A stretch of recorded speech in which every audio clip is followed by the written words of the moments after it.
秋送礼，唔有传统的糕仔饼，即嘛嘛真有创意的糕仔饼，像讲有人甲亲情50或者是好朋友的面直接拍印入咧马卡龙，或者是饼的顶面，变做上届特别无第二件的伴手礼。这是宜兰这间咖啡店引进正的物件拍印机，用手机啊翕一张相片，利用网络就会当传到机器，会当甲糖拍印入咧牛奶泡或者是甜点心的表面，看起来有够适合。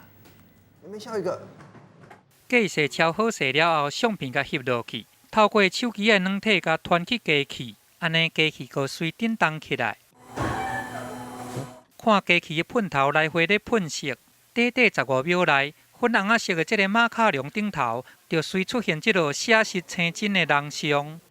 比较温馨啊，就是有自己专属的东西在印制在马卡龙上面。对啊，因为马卡龙我觉得它是一个很 sweet 的一个产品。对，那如果说把它打印在上面，我觉得不管就是亲自来或是送人，我觉得都很合适。这间店伫咧宜兰市区的咖啡店，除了来这啉饮料。